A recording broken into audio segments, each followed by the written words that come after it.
इस देश में बहुजनों की जो आबादी है वो लगभग इस देश की पूरी आबादी का 90% है। और इस 90% पूरी आबादी में 60% जो हमारा संख्या है, 60% जो हमारे लोग हैं, वो लोग किसानी में लगे हुए हैं, खेती में लगे हुए हैं, मजदूरी में लगे हुए हैं। और उन पे जो आज बजट खर्च हो रहा है वो मात्र 17% हो रहा है। और आपको जानकारी होनी चाहिए कि इस देश का जो 20% जीडीपी का बजट है, आप लोगों को पता है जीडीपी क्या होता है? जीडीपी होता है ग्रॉस डोमेस्टिक प्रोडक्ट। और ये जो भारत का ग्रॉस डोमेस्टिक प्रोडक्ट है वो लगभग 3.75 ट्रिलियन डॉलर का है। और 3.75 ट्रिलियन डॉलर का 20% जो है ये भारत में सिर्फ ठेकेदारी के ऊपर खर्च होती है। और इसीलिए मैं कहता हूं कि वो जो डेटा है, वो जो नंबर है, वो है 60 लाख करोड़ रुपया। आप लोगों को जानकर आश्चर्य होगा कि दिल्ली जैसे छोटे शहरों में, जहां की दिल्ली सरकार में जो लोग कार्यरत लोग हैं उनकी संख्या, कर्मचारियों की संख्या लगभग 85,000 के आसपास है। और उन 85,000 कर्मचारियों को सैलरी तथा पर्क मिला करके मात्र दिल्ली सरकार को एक साल में 14,000 करोड़ रुपया खर्च करना पड़ता है। तो अगर उससे आप कैलकुलेशन करोगे तो आप देखोगे कि कर्मचारियों के ऊपर जो रुपया खर्च किया जा रहा है वो मात्र 1,00,000 करोड़। अब मैं 1,00,000 से सीधा बात करता हूं, 1,00,000 करोड़ में मैक्सिमम 6 लाख लोगों को नौकरी दी जा सकती है। तो तभी मैं आपको कह रहा था कि अगर मेरी बातों को सीरियसली आप लोग समझेंगे और इस मुद्दे पे अगर आज से आप लोग बात करना शुरू कर देंगे तो करोड़ों युवाओं को इस देश में नौकरी मिल सकता है, वो है ठेकेदारी। क्योंकि ठेकेदारी का जो बजट है वो है 60 लाख करोड़ रुपए। तब आप कहेंगे कि वकील साहब आप तो 60 लाख करोड़ का ऐसे ही एक कहानी सुना रहे हैं।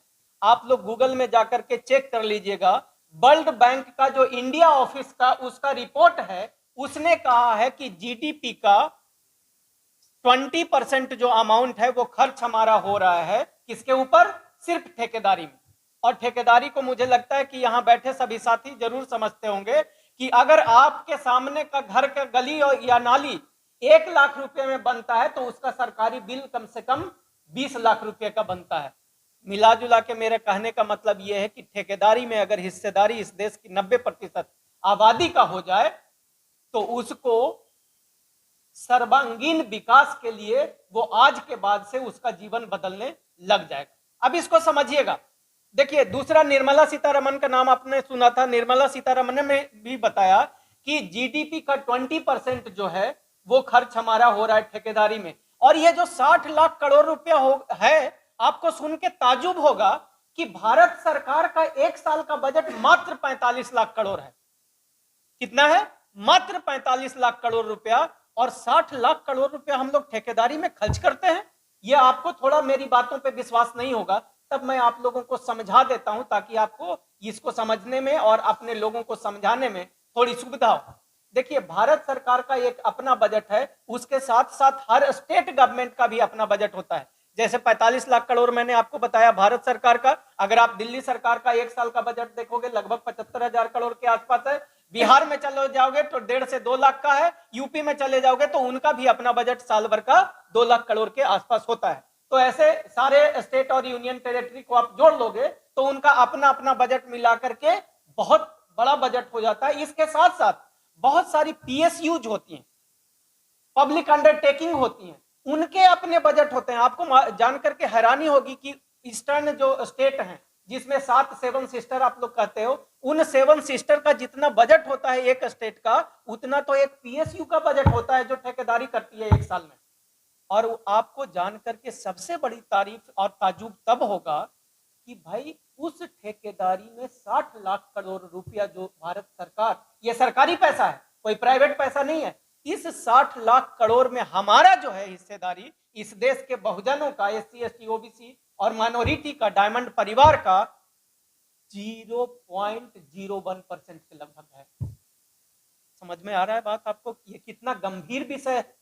60 लाख करोड़। आज आप समझते हो कि इस देश में, भारत में अगर 90% आबादी गरीबी रेखा से के आसपास जीवन गुजर बसर करती है, उसका कारण यही है। और आप लोगों ने सुना होगा कि इस देश में जो 5% आबादी है वो 90% धन संपत्ति का मालिक बन करके बैठा है, और जो 90% आबादी है वो मात्र 5 से 10% इस देश का धन संपत्ति और पैसा के ऊपर अपना जीवन गुजर बसर करता है। इसीलिए तो उसकी आर्थिक, सामाजिक, राजनीतिक और शैक्षिक सब रूप से ये लोग पिछड़े हैं।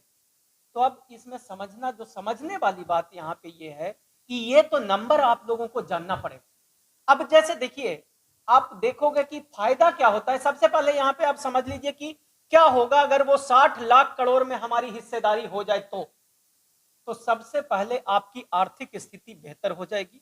आज जो आप जॉब सीकर बने हुए, जॉब मांगते फिरते हो, आज जब मैं फील्ड में घूमता हूं, अपने विधानसभा में घूमता हूं, लोकसभा में घूमता हूं, तो मैं देखता हूं कि 100 में 95% पढ़े लिखे बहुजनों के बच्चे आज बेरोजगार हैं। और उनकी बेरोजगारी का कारण यही है कि जो सबसे बड़ा अमाउंट सरकार का जहां पे खर्च हो रहा है, वहां पे हमारी हिस्सेदारी या भागीदारी नहीं है।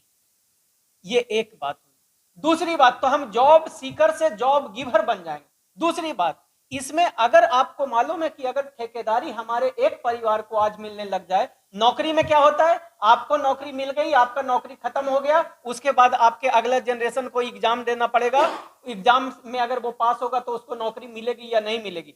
लेकिन ठेकेदारी में क्या होता है, अगर आज आपने एक कंपनी बनाई है और कल को जब आप जाओगे तो कल आपका बेटा के पास उस कंपनी का जो एक्सपीरियंस होगा वो पहले से ज्यादा हो, यानी वो अब और बड़ा बड़ा टेंडर लेने लग जाएगा। यानी ये अब जैसे अंबानी का सुने हो, उसके बाप दादा ने उनकी कंपनियों को बनाई थी, अंबानी आज बेटर और ज्यादा पैसा का टेंडर कर रहा है। टाटा बिरला का नाम आपने सुना होगा, टाटा ने कंपनी बनाई थी, उसका बेटा आज बेहतर जिंदगी जी रहा है। कहने का मतलब कि ये आपकी आने वाली पीढ़ियों का भविष्य को भी बेहतर करेगा अगर ठेकेदारी में आप हिस्सेदारी की मांग करना शुरू करते हो और ये मिल जाए तो।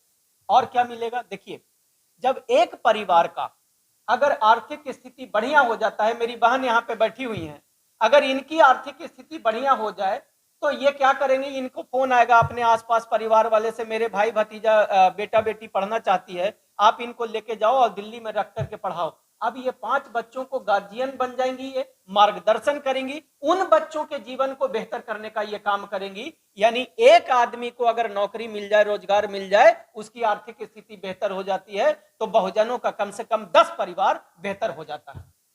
तो तब मैं आप लोगों को बताता हूं कि जब 1 लाख करोड़ से अगर 6 लाख लोगों की नौकरियां मिल सकती है, तो 60 लाख करोड़ में आप मल्टीप्लाई कर लेना, आपको खुद समझ में आ जाएगा कि कितने लोगों को, लगभग 4 करोड़ लोगों को एक साल में नौकरियां ये सिर्फ ठेकेदारी के माध्यम से मिल सकता है। तो 4 करोड़ तो नंबर आपके सामने आ गया। अब उस 4 को मल्टीप्लाई कम से कम 10 से कर लो, यानी 40 करोड़ युवाओं को नौकरी, या परिवार जो बहुजन समाज का है उसके जीवन को बेहतर करने की ताकत और क्षमता कौन रखता है, ठेकेदारी में हिस्सेदारी रखता है। तो यहां पे एक कंपैरिजन आप लोगों को समझना पड़ेगा। आज देखोगे उत्तर प्रदेश में आप सुन रहे होगे कि 60,000 पुलिस में भर्ती के लिए लगभग 5 लाख बच्चों ने एग्जाम देने का प्रयास किया, वो भी एग्जाम हो ना पाया। कहने का मतलब कि, और आपको पता है नौकरियों में पूरे देश का जो जीडीपी का बजट है वो मात्र कितना खर्चा होता है, आपको मालूम है? मात्र 3%। यानी वो टोटल अमाउंट ही कितना बनता है, 9 लाख करोड़ रुपए। लेकिन बहुजनों तुम लोग जाग जाओ, वो 9 लाख रुपया तुम्हारा नहीं है, तुमको तो आरक्षण के माध्यम से मात्र 50% मिलता है। यानी वो कितना हो गया, 9 लाख का 4.5 लाख करोड़ हो गया। अब उन 4.5 लाख के करोड़ में यहाँ पे बैठे हुए बहुत सारे सरकारी नौकरी में साथी हैं, आपको पता होगा आपके डिपार्टमेंट में SC ST OBC का कम से कम 50 से 70 सीटें आज भी वर्तमान समय में खाली है। इसका मतलब वो 4.5 का भी आधा कर दो तो लगभग 2 लाख हो गया। अब 2 लाख करोड़ रुपया जो बचा, उसमें क्या आज के तारीख में हो रहा था, जो माला जी अभी बता रही थी आपको, कि उसमें इंटरव्यू में आपके बच्चों को छाट दिया जाएगा। जैसे ही आपका नाम देखा जाएगा, दलित और पिछड़ा का नाम, आपको इंटरव्यू से बाहर कर दिया जाएगा। मिला जुला के लबो लबाब ये है कि आप मात्र 1 लाख करोड़ के लिए पूरे देश का 81 करोड़ बहुजन लड़ाई लड़ रहा है। तो मेरे बहुजनों जाग जाओ, सरकारी नौकरी की, मैं ये नहीं कर रहा हूं कि सरकारी नौकरी की लड़ाई आप लोग छोड़ दो, मैं ये आप लोगों को बताने की कोशिश कर रहा हूं कि सरकारी नौकरी के साथ साथ जो आज तक कहीं पे चर्चा नहीं होती है बड़े मंचों से, आपके माध्यम से मैं सारे देश के बहुजनों को जगाना चाहता हूं। और आज से आप एक और लड़ाई शुरू कर दो कि ठेकेदारी में हमारी 90% अगर आबादी है तो हिस्सेदारी मिलनी चाहिए। मेरी बात सही लग रही है आप लोगों को? ये एक बात हो गई। जो दूसरी बात मैं आप लोगों को बताना चाहता हूं कि तो ये इस तरीके से लाभ हमारे बच्चों को मिलेगा, हमारे भविष्य को मिलेगा। तो अब हमको रोक कौन रहा है? और आज तक मीडिया में कभी चर्चा क्यों नहीं होता है ठेकेदारी में, हिस्सेदारी में का? वो इसलिए चर्चा नहीं होता है क्योंकि इस देश के जो 10% आबादी है, उन्हीं, जिसको सवर्ण आप लोग कहते हो, उन सवर्णों का जो सबसे रईस है लोग, मात्र 1% लोग इस देश में ठेकेदारी के व्यवस्था में या ठेकेदारी के काम में शामिल हैं, मात्र 1%। और वो जो 1% लोग हैं उसमें बहुजन कहीं नहीं है, वो सारे सवर्ण लोग हैं। तो चूंकि सवर्ण लोग ये पैसा जो लाखों करोड़ में बहुजनों में आ जाएगा, तो उनको क्या होगा? अगर ये बहुजन की आर्थिक स्थिति बेहतर हो जाएगी तो उनको सस्ता मजदूर कैसे मिलेगा, उनको सस्ता नौकर कैसे मिलेगा, उनको वो लोग कैसे मिलेंगे जो उनका चापलूसी और उनकी दलाली करे? तो आप लोगों को गरीब, कमजोर, लाचार, कमजोर और मजबूर रखने के लिए ये ब्राह्मणवादियों, सवर्ण मानसिकता के लोगों की साजिश है। और चूंकि आप लोगों को पता है, तब मैं अपने बहुजन मीडिया को कहता हूं आपका धन्यवाद कि ये सवर्ण मीडिया कभी नहीं चाहेगी कि बहुजनों को ठेकेदारी में हिस्सेदारी मिले और इस बात पे चर्चा हो। तब आप लोगों की जिम्मेदारी बढ़ जाती है कि आप लोग जो है इसको ज्यादा से ज्यादा संख्या में दिखाओ और ज्यादा से ज्यादा लोगों तक ये बात को पहुंचाओ। तो जानबूझ, अभी इसमें थोड़ा सा एक दो पॉइंट बहुत इंपॉर्टेंट है, इसको इसीलिए थोड़ा सा मुझे 2 मिनट समय आप लोग और दे दीजिए। इसमें एक बात जो आप लोगों के लिए समझना बहुत जरूरी है कि आखिर हम लोगों को रोका कैसे जाता है, कैसे रोका जाता है? अब ये जो बड़े बड़े ठेकेदारी होती है, आप लोगों को जानकारी होनी चाहिए, वो 500 करोड़ से कम का नहीं होता है। अब मेरे बहुजनों को यहां इतने हजारों के तादाद में जो बहुजन बैठे हैं, इनमें से एक व्यक्ति बता दे कि 500 करोड़ की औकात ये रखते हैं, तो वो आपसे कहेंगे कि आप 500 करोड़ का एक्सपीरियंस सर्टिफिकेट हमको दीजिए। अब मेरे बाप दादा जब खेती में थे, किसानी में थे, हल चला रहे थे, जूता सिल रहे थे, और उनसे तुम कहते हो कि 500 करोड़ रुपया का एक्सपीरियंस सर्टिफिकेट दे दो, कहां से दे देंगे भाई? दूसरी बात कि वो कहेंगे कि आपको पिछले 3 साल का टर्नओवर दिखाना पड़ेगा 500 करोड़ रुपया का, कम से कम उसका कुछ हिस्सा, मतलब उसका 1/3 या 50% आपको दिखाना पड़ेगा कि इतना का आपने ठेकेदारी किया 3 साल में। वो भी हमारे लोग कहां से दिखा देंगे? जब सवर्ण लोग हम लोगों को उस व्यवस्था में आने नहीं दिए तो हम लोग कैसे दिखा देंगे? तो आप लोगों को समझना पड़ेगा कि इस प्रकार के कानून बना के हमारे लोगों को व्यवस्था में आने से रोकने का एक साजिश किया जाता है।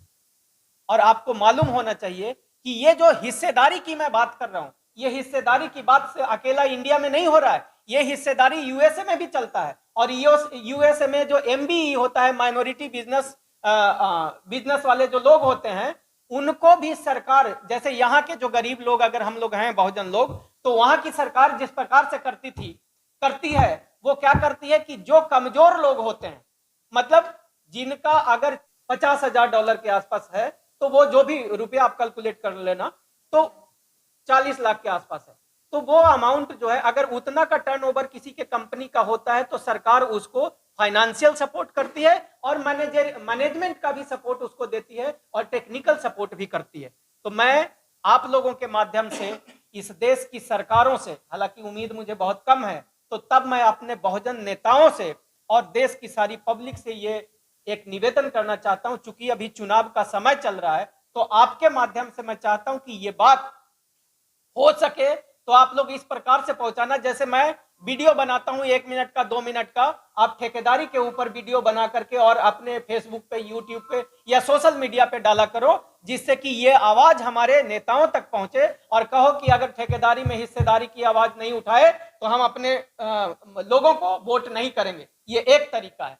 दूसरा तरीका इसमें यह हो सकता है कि हम अपने नेताओं को यह कहें कि अगर ठेकेदारी में हिस्सेदारी की कम से कम आप डरते हो वर्तमान सरकारों से, तो कम से कम अपने सेक्रेटरी को लेटर तो आप लोग लिखना शुरू करो। आज 131 एससी और एसटी के एमपी हैं, लगभग 121 के आसपास ओबीसी के एमपी हैं। ये लोग अगर अपने सेक्रेटरीज को लिखना शुरू कर दें तो चर्चा तो शुरू हो जाए। और जिस प्रकार से अमेरिका में आज आरक्षण की व्यवस्था दूसरे नाम से चल रही है, उस प्रकार से भारत में भी हिस्सेदारी मिलेगी। और मैं ये बात पूरे विश्वास के साथ कहना चाहता हूं। तो तब अंत में आप लोगों का धन्यवाद करते हुए